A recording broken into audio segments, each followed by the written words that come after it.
Am I the a-hole for not taking down my video that was a gift from my best man? I have a sister that's 6 years older than me. My parents for years canceled on me last minute because of my sister. I have a basketball game? Oops, sorry. Sister doesn't feel like going out. I am graduating? Oops, sorry. Sister had a bad day at work. They have missed both major and smaller events in my life because of her meltdowns. I met the love of my life and we decided to tie the knot. From the beginning, I told my parents that I am worried my sister will ruin another special moment in my life. My mom told me over and over again it would not happen. The day of my wedding, I received a voicemail from my mom saying they couldn't come because my sister's dog was sick, and she was upset. I was hurt. My best man, however, is a jokester. He took my phone, then went to my fiancé and then asked if he could post a video of our wedding as a gift on social media. She loved his idea, but I had no idea about it until I came home. Our honeymoon was at a lakeside cabin with no cell service. The post caption was, "My best friend. He is an amazing person even if his parents never showed up for him." Video was still pictures of us next to my wife's parents. Me on the dance floor, cutting the cake, where you would normally see both parents in the wedding pictures. The sound behind the video was my mom's voicemail explaining how they couldn't come because my sister's dog was sick. I came home a week later to hundreds of messages. Family members from both sides insisting I take it down.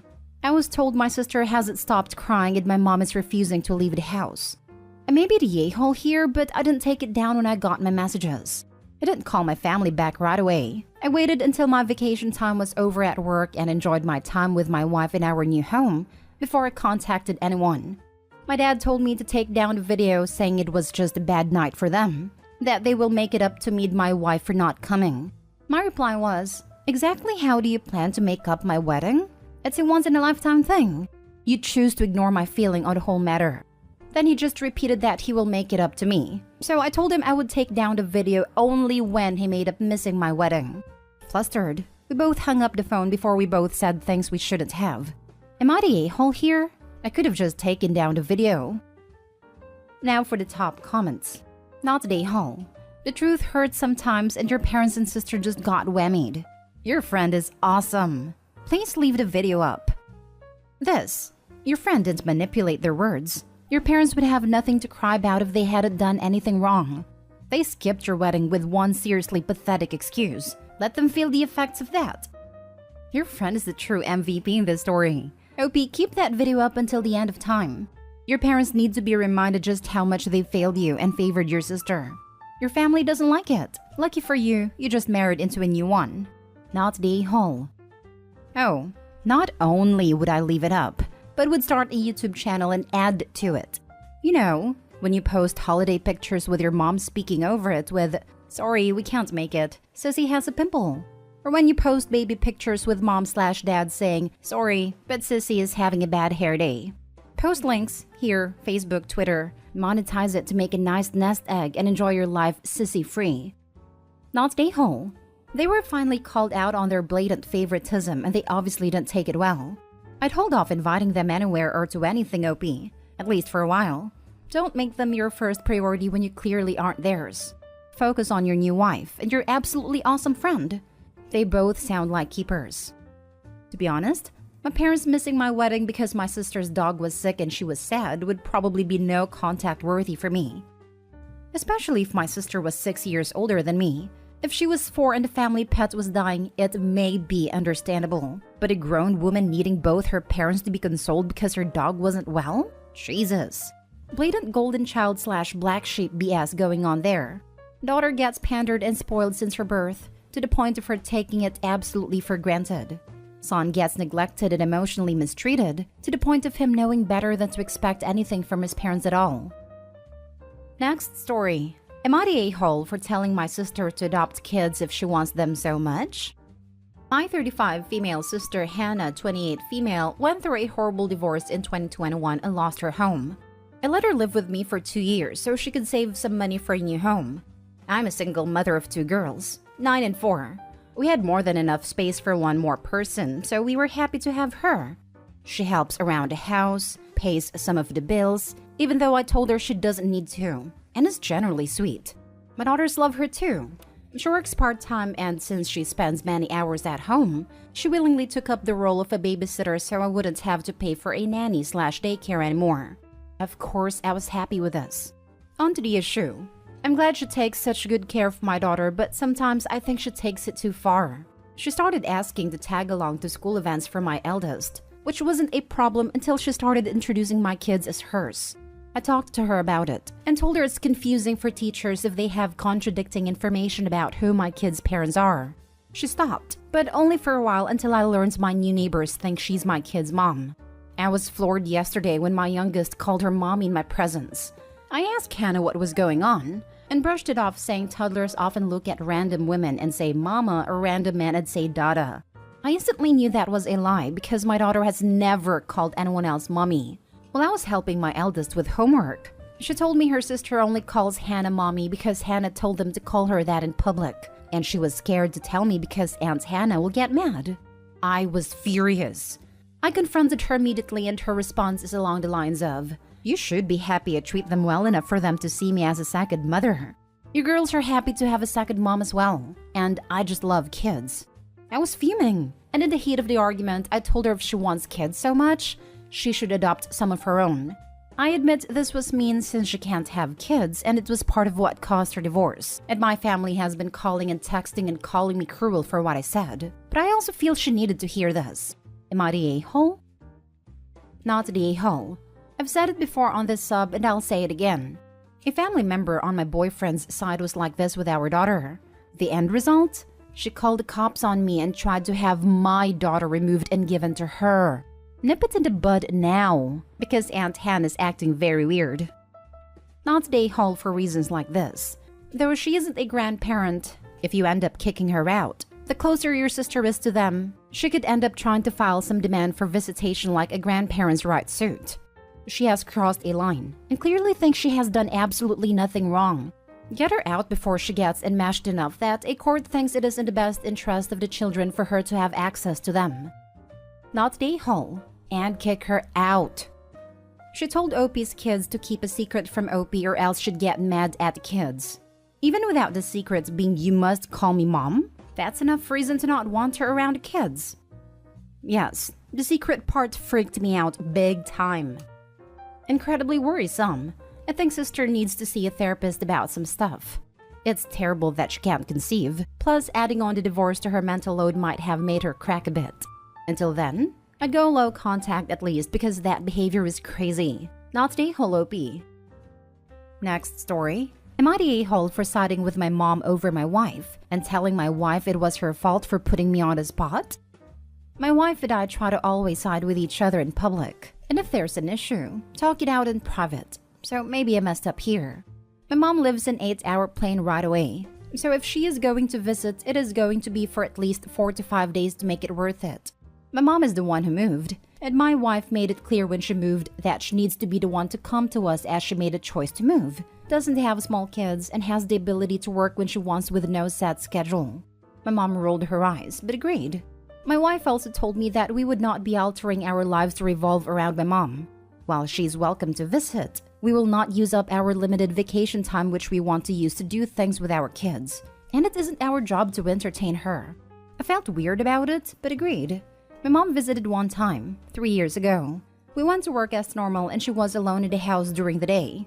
By the time we got home, she was clearly bouncing off the walls and about to lose it. We did our normal chore/routine, though my wife did take over some of my duties so I could visit. We had our normal blah weeknight meals, and by the end of the trip, my mom was clearly miserable, overtired and starving. She just didn't eat much. I don't know why. She didn't complain but seemed pissy. Then COVID happened. Both of us were busy and we just didn't see each other. We recently invited her to visit again, and my mom said sorry, but no. She said it was torture, and if we can't put in the effort to host her, she isn't coming. I felt that was fair, as she didn't make any demands on us. Just chose not to come. But my wife was very upset. My wife wanted me to confront her about how entitled she was being. I refused, so she called my mom and accused her of being childish and needed constant entertainment. My mom and her got into it, with my mom yelling that we were horrible hosts, and she was so bored she actually cried one day. She said she doesn't owe us her time if we don't want to put time into her, and she will never visit again unless something changes. But we have an open invitation to visit her. My wife asked me if I was going to get involved. My mom said I need to get my wife to stop attacking her. My wife demanded to know whose side I was on, and I said my mom's. My mom began laughing. My wife teared up and hung up. Now she feels I betrayed her and that I'm a mama's boy, though I haven't even seen my mom in 3 years. I told her it is her fault for putting me on the spot, and I just think my mom is entitled to the boundary if she doesn't want to visit. Now for the comments.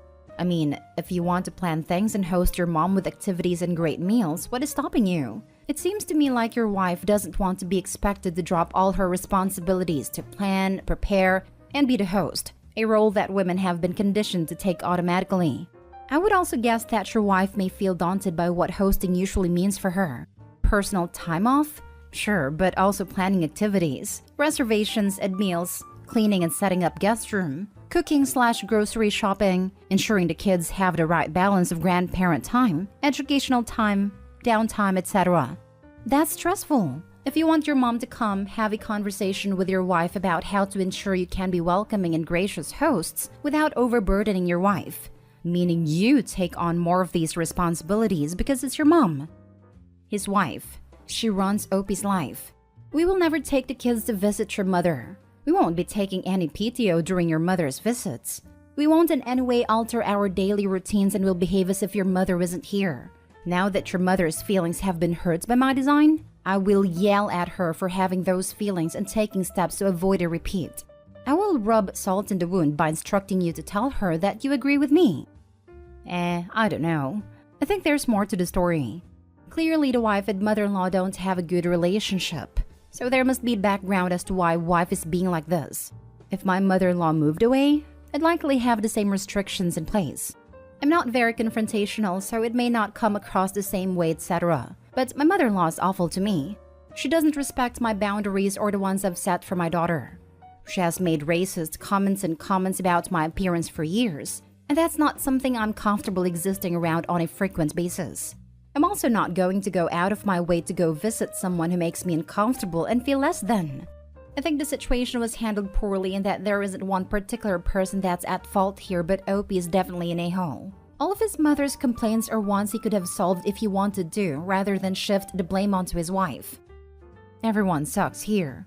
Your mom navigated airports and getting to you. Is she incapable of renting a car? Using one of yours? Your mom was starving because she expected someone to shop and cook for her. She's acting super entitled and that her visit required everyone to drop what they were doing for her. Sounds like she is high maintenance and your wife had her number even before your mom moved away. I will say your wife saying that you couldn't take time off when your mom visited was wrong. Maybe you don't take a full week off as PTO is precious, but a couple of days wouldn't have been inappropriate. She also was foolish to call your mom and argue with her instead of just leaving it alone. You are the a-hole because you denigrated your wife in front of your mother, plus not helping your mom have a better trip the first time around. We'll talk about all this later, or let's end this call and speak again another time, or a zillion other non-committal answers were better than saying, I'm on my mom's side. I'd go to counseling with your wife if I were you. Both of you have stuff to apologize for. But your mother is the biggest a-hole. She's driving a wedge in and she knows it, and you fell for it. Last story. Am I the a-hole for being strict with one daughter and lenient with the other? I, 44 female, am the mother to 2 wonderful girls. For the sake of privacy, call them Claire, 16 female, and Lucy, 15 female. I love them both very much, but I do not treat them the same. This is because their interests are different. Claire is not very good at school. She is always getting bad grades, and she simply can't focus. At first, we thought it was ADHD, but it turns out she's just not very academically gifted. On the other hand, Lucy is amazing at school consistently. Top of her class, gets a 4.0 GPA, perfect grades and all that. So what we have started doing is treating them differently. We realized that Claire is probably not going to university. I don't think she has good enough grades to get in and wants to go to trade school anyway. So we respect that and allow her to go out and hang out with her friends. But because Lucy is so gifted, we have taken the opportunity to nurture her genius. We signed her up for a sort of math/robotics camp. We asked her to do the next year's homework to stay ahead, We encourage her to do extracurricular activities. We get her to train for academic competitions. Everything. A bit more controversially, they have different screen time limits, as Lucy is taking more academically rigorous coursework and needs to study and focus more. We live in the Bay Area, so it is very competitive to go to university here, which is why we are pushing her so much. We know she will thank us later in life that we have given her a good environment to encourage her intellect. The problem is that Lucy and I got into a fight, where she asked me why Claire is allowed to go out and do non-academic things, and I replied that the reason is because they don't have the same ambitions. Lucy got mad and told me I was favoring Claire over her, to which I replied that was not true.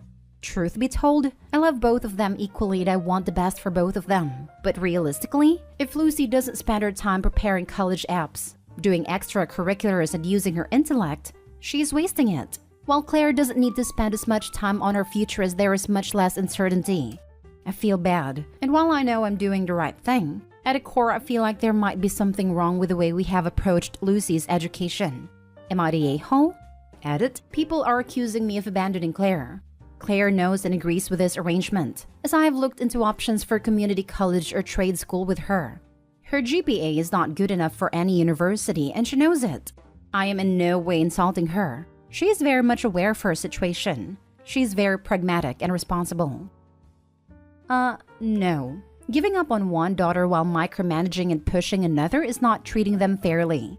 It is fine to treat your children differently as long as you treat them fairly. But you're not doing that. You're the a-hole. Putting all your expectations on one child while giving up on the other is terrible parenting. OP, I was ready to say not the a-hole if you were pushing Claire to try and achieve more. But you're the a-hole. A major one at that. Lucy is doing well in school. But you putting extra weight of academic responsibilities on her is going to result in her rebelling. It's better to give her some freedoms. Sit with her and discuss with her what her academic goals are. If they are to get into a top university like Harvard, then yes, tell her she will need to focus more on her schoolwork. But if she's hoping to get into another university, work out what the workload she's going to need for that is, and ask if she's willing to right now put that effort in. Lucy needs to be a part of this conversation of how much time she's dedicating to her schoolwork. Otherwise, she won't be able to fully understand its value, and she will lose motivation, and her intellect will seem like a burden to her rather than a gift. Universities also like to look at people who have life experience. Focusing 100% on school and extracurricular doesn't always pay off. Also, don't lose sight of her personal mental health. Being able to have some personal time and freedom will help her stay calm, focused, and enjoy life.